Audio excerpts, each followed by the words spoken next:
சென்னையில் ஆபரண தங்கத்தின் விலை சவரனுக்கு 200 ரூபாய் உயர்வு. ஒரு சவரன் தங்கம் 71,560 ரூபாய்க்கு விற்பனை.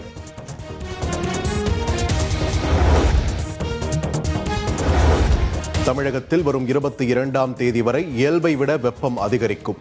2 முதல் 3 டிகிரி செல்சியஸ் அதிகமாக இருக்கும் என வானிலை ஆய்வு மையம் எச்சரிக்கை.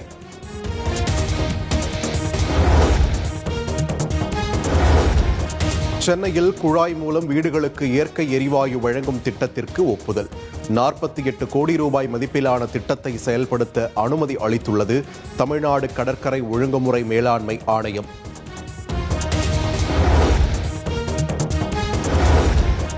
செயற்கைக்கோள் அடிப்படையிலான சுங்க கட்டண வசூல் குறித்து இதுவரை எந்த முடிவும் எடுக்கப்படவில்லை.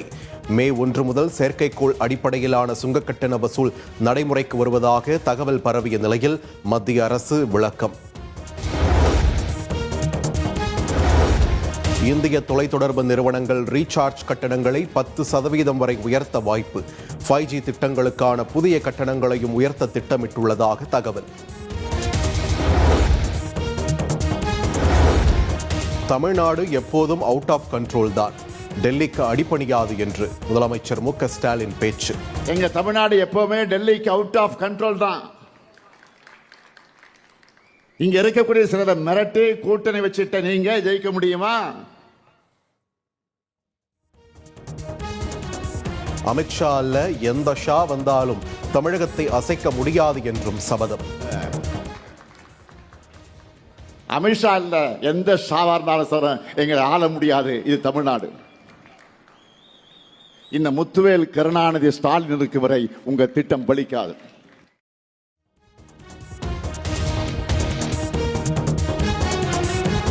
நான் கேட்பது அழுகை இல்லை, தமிழ்நாட்டின் உரிமை. தமிழ்நாட்டிற்கு எவ்வளவு கொடுத்தாலும் அழுகிறார்கள் என பேசிய பிரதமர் மோடிக்கு முதலமைச்சர் மு.க. ஸ்டாலின் பதிலடி.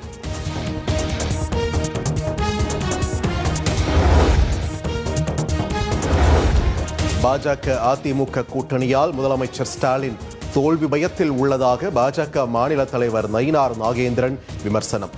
தோல்வி பயத்தில் தங்களை சந்தர்ப்பவாத கூட்டணி என முதல்வர் விமர்சிப்பதாகவும் குற்றச்சாட்டு.